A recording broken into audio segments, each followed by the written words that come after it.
এটা হলো আলিপুর কোর্ট চত্বর। তোমাদের মধ্যে এখানে হয়তো কেউ আগে এসেছো, কিন্তু আজকে ব্যাপারটা একদমই অন্যরকম। ভালো করে দেখো, গলি গলি সব ঠিক করে দেখে নেবে। বাইরে দোকানপাটগুলো দেখেছো তো? হ্যাঁ জ্যোতির্দা, এই বিচারের জায়গাতেই শামসুলের শেষ বিচারটা করবো আমরা। আমাদের 24 তারিখ পর্যন্ত তার জন্য অপেক্ষা করতে হবে। আর এই মুহূর্তে শামসুলের উপর নজর রাখা ছাড়া আমাদের আর কিছু করবারও নেই। বলছিলাম যে আমরা কয়েকদিন কটকে চলে যাবো দাদা। ছোট জায়গা, আর কটকে ফিরলে আমরা নিজেদের মতো করে রোজগারপাতিও করতে পারতাম। মানে বাড়ি ভাড়া না দিলে আমাদের তো বাড়িতে আর থাকতে দেবে না দাদা। না নরে, কোনো প্রয়োজন নেই। আমারও একজনের সঙ্গে দেখা করতে কটকে আসা দরকার ছিল, কিন্তু আজ আমরা এই জায়গা থেকে কোথাও যাব না। আমাদের যা করতে হবে এখান থেকেই করতে হবে। ভাড়া জোগাড় করার কোনো একটা উপায় তো বার করতেই হবে। আমারও তাই মত। শ্রুতি, এতগুলো লোকে খরচ চালানো বড্ড মুশকিল হয়ে পড়ছে। সেরকম হলে না হয় আমি তক্তি, কচা এসব বানিয়ে রাখবো। তোমরা যদি বাড়ি বাড়ি গিয়ে বিক্রি করো, হবে না? সেই ভালো। আমি আর নরেন বরঞ্চ ওই দিকটা দেখছি। যতীনদা, আপনি বাকিদেরকে নিয়ে অন্য দিকটা দেখুন। আমি দেখি কোনো কাজের ব্যবস্থা করতে পারি কিনা। টাকা না দিলে তো বাড়িওয়ালাও আমাদের বাড়ি থেকে বার করে দেবে। আমি দেখি কি করা যায়। নরেন, চলো দেখি কোনো কাজের ব্যবস্থা করতে পারি কিনা। আমি কি কিছু সাহায্য করতে পারি?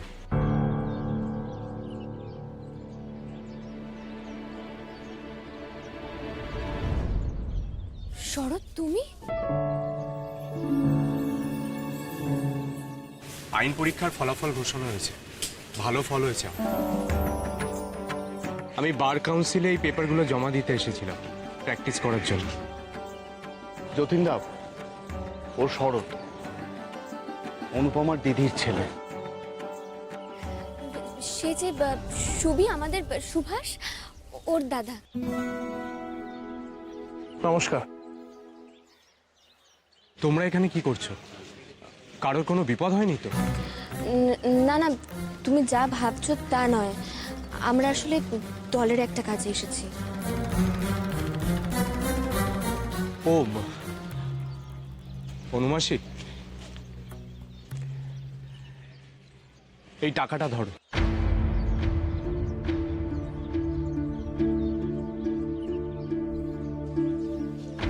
এই টাকা আমি নিতে পারবো না শরৎ। আমি সব শুনেছি অনুমাসী। এই টাকাটা দিয়ে না হয় বাড়ি ভাড়াটা মিটিও। মনে করো দেশের জন্য এটা আমার সামান্য দান। এর থেকে বেশি কি বা করতে পারি আমি? দান যখন, তখন আর না করা যায় না অনুদিদি। শরৎবাবু, দেশের জন্য এটুকুই বা কজন করে? আপনার কষ্টটা আমি বুঝতে পারছি, তবে আপনাকে একটা কথা বলি, নিজেকে এতটাও অক্ষম মনে করবেন না। আপনি আজকে না পারলেও কাল নিশ্চয়ই পারবেন। এটা ধরো অনুমাসী, কখনো কোনো দরকার হলে আমাকে জানাবে। আমি আপাতত মেস বাড়িতেই আছি। অনুমাসী, অনন্তদা, কোনো প্রয়োজন হলে আমার সাথে দেখা করো। এই পেপারগুলো আমাকে জমা দিতে হবে, নইলে অনেকগুলো দিন পিছিয়ে পড়ব। আসছি।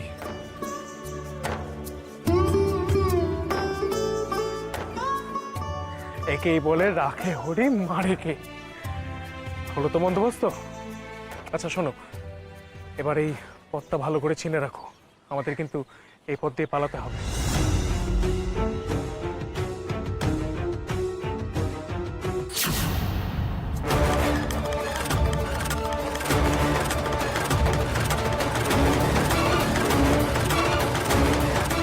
শামসুল,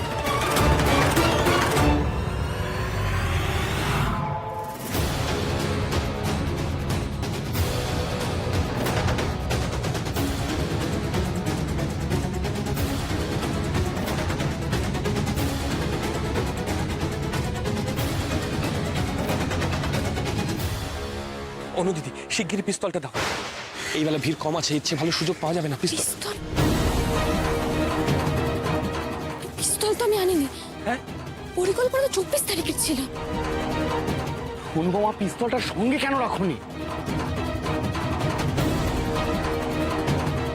দাদা লোকটা চলে যেতে পারে। কোথাও যাবে না, আমরা ধাবা করবো। চুপ করে তারা অনন্ত, তোমরা কেউ কোথাও যাবে না, এটা আমার নির্দেশ। শামসুল আলমের যে এখানে দেখা পাবো সেটা ভাবিনি।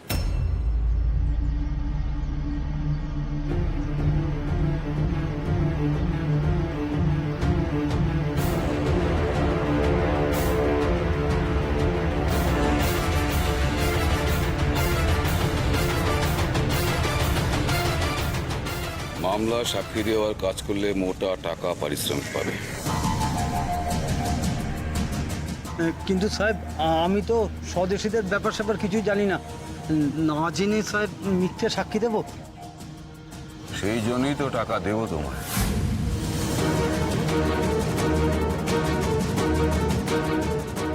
তুমি না হলে টাকার জন্য হাজার লোক আছে। না পারলে চলে যাও। না সাহেব, পারবো, আমি পারবো সাহেব।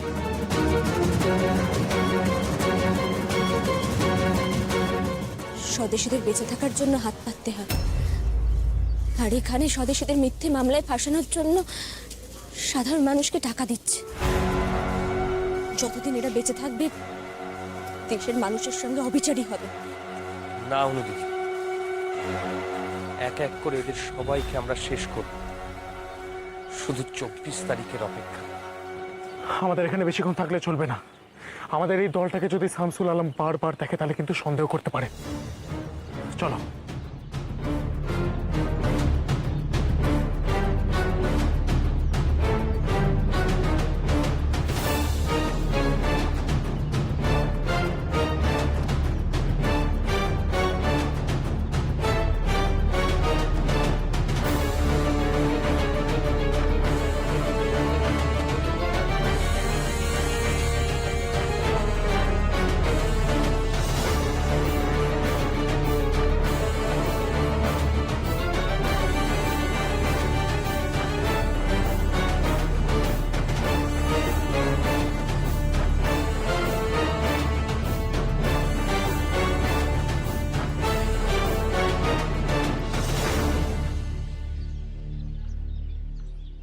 এসো আমার সঙ্গে।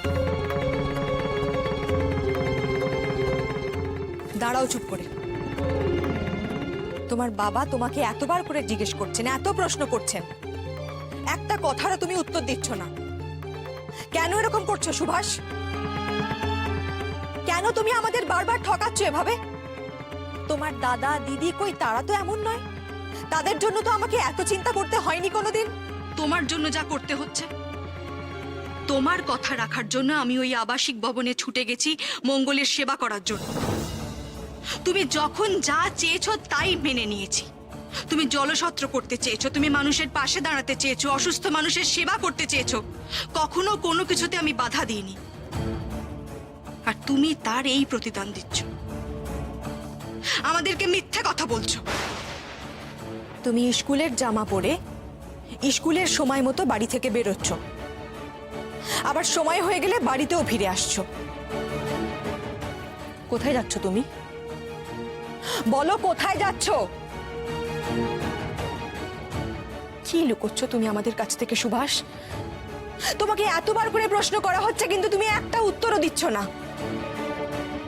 সেই চুপ করে দাঁড়িয়ে রয়েছো। বলো তুমি।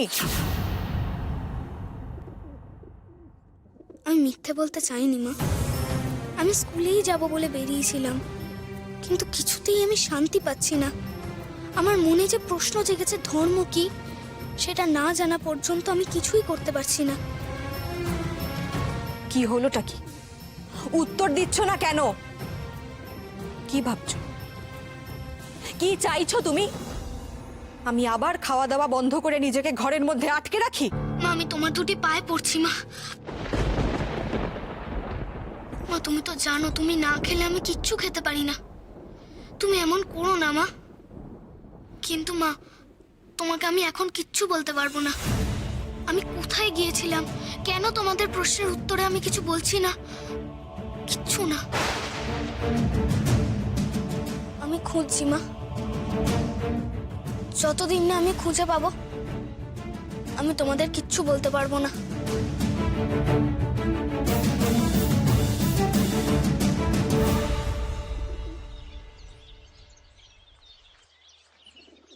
প্রিয়তমা সুবিভা, কেমন আছো তুমি? শ্রীচরণেশু, ভালো আছি আমি। আপনি কথা দিয়েছিলেন নিজের যত্ন নেবেন, আশা করি সে কথা রেখেছেন আমার।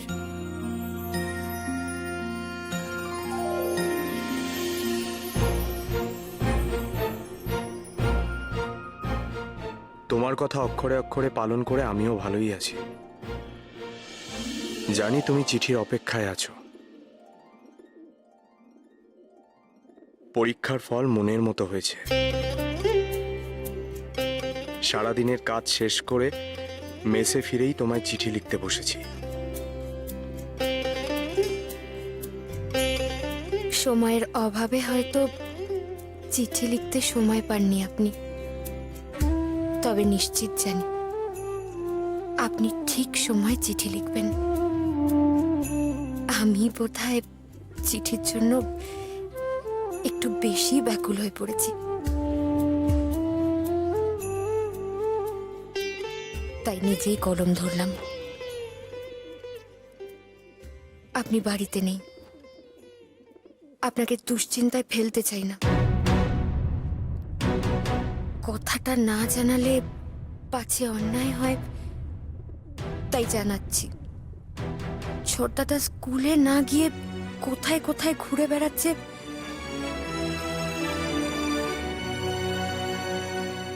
আমরা কেউ জানতে পারছি না। দুশ্চিন্তায় আছি।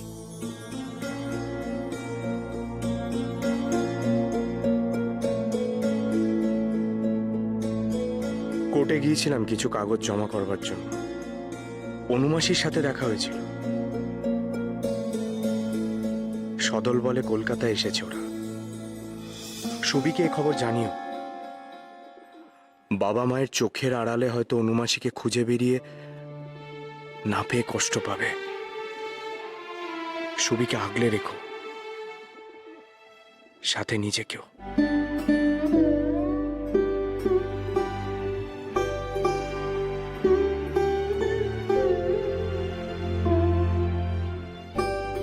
জানো বিভা, এক যুগ ঠিক কদিনের অপেক্ষা আগে বুঝতাম না,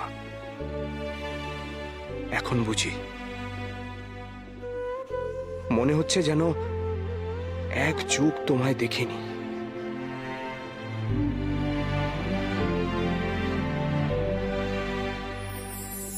অত রাগ সত্ত্বেও বইটা ঠিক কিনে নিয়ে এলেন, কিন্তু উপহারটা দেখে কিনলেন না। ঠকলেন তো? ঠকলাম মানে? এই যে রূপো নয়, রূপোর প্রলেপ মাত্র। আপনি নিশ্চয়ই রূপো ভেবে কিনেছেন। ও মেজো বৌমা, এত বেলা হয়েছে, খেতে দিতে হবে তো।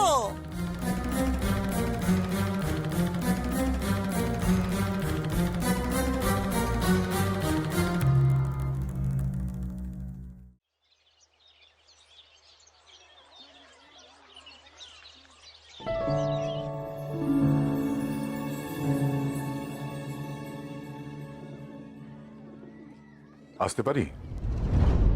আরে নমস্কার, আসুন আসুন, যেন কেউ। বসুন।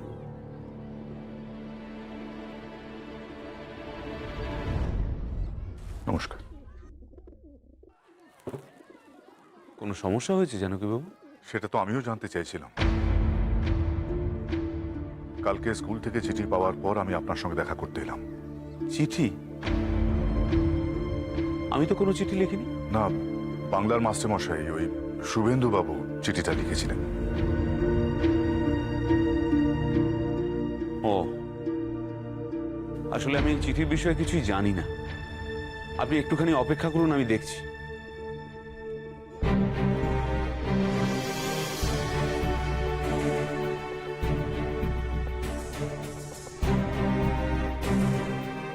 আশা করেছিলাম তুমি স্কুলে আসার আগে আমাকে জানাবে কেন তুমি বাড়িতে কাউকে কিছু না বলে স্কুল ছুটি করে অন্য জায়গায় সময় ব্যয় করেছো, কিন্তু তুমি আমায় কিছুই বললে না।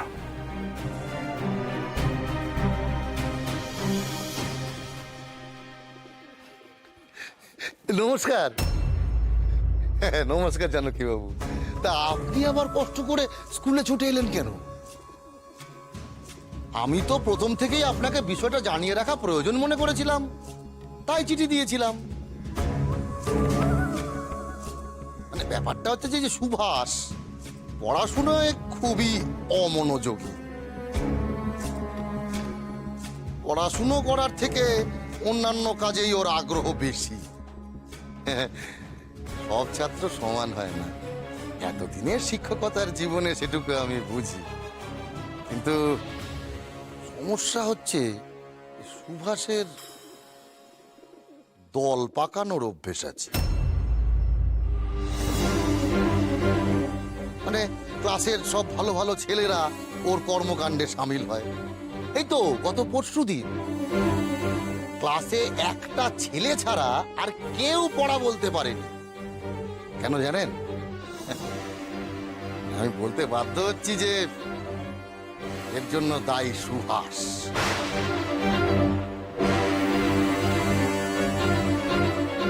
ও নিশ্চয়ই সমস্ত ছেলেদেরকে নিয়ে এমন কোনো কাজে ব্যস্ত ছিল যে কেউ আর পড়া করার সময় পায়নি।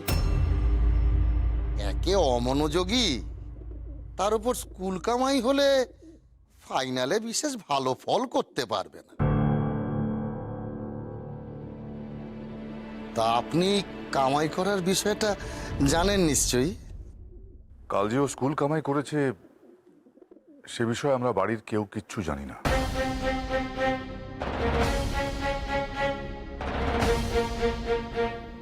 সুভাষ,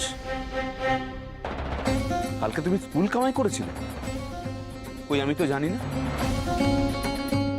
এমনটা করবার ছেলে তো তুমি নাও। কোথায় গেছিলে? কি হলো? চুপ করে আছো কেন? আমি তো জানতে চাইছি কোথায় গিয়েছিলে কালকে, বলো। মাস্টারমশাই, আমি একটা প্রশ্নের উত্তর খুঁজছি। ধর্ম কি?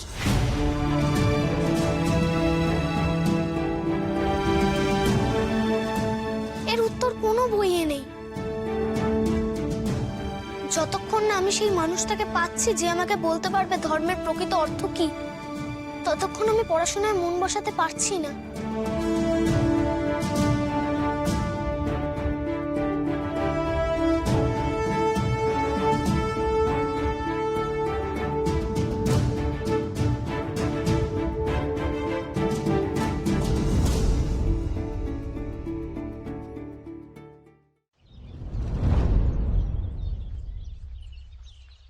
ইস, এইভাবে আমরা ছেড়ে দিলাম। আমার এত আফসোস হচ্ছে। এই ভুল একেবারেই মাপযোগ্য না যতীনবাবু। আসলে আমাদের পরিকল্পনা ছিল 24 তারিখে মারার। আমি সেইভাবে বন্দুকটা সাথে রাখিনি। বন্দুক রাখা মানে ঝুঁকির হবে, আমি এসব ভেবে। অনুদিদি, হাত কামড়াচ্ছে আমরা সকলে, এটা ঠিকই, কিন্তু এ নিয়ে মনোকষ্টে ভুগে তো কোনো লাভ নেই অনুদিদি।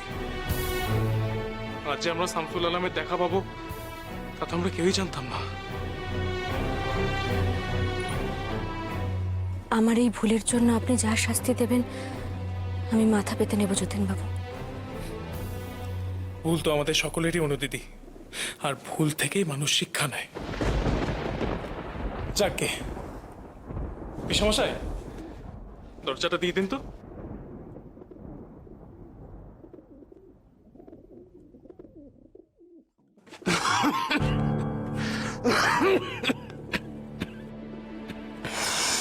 কে তোমাদের ব্যাপারখানা কি একটু খোলসা করে বলো তো।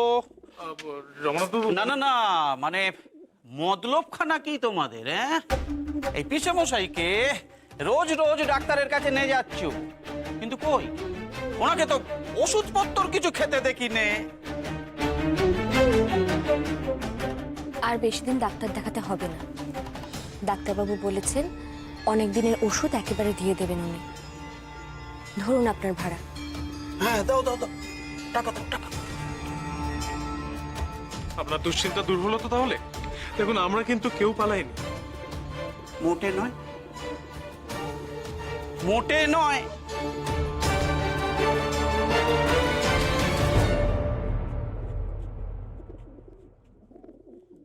এ দুশ্চিন্তা এত সহজে তো যাবার নয়।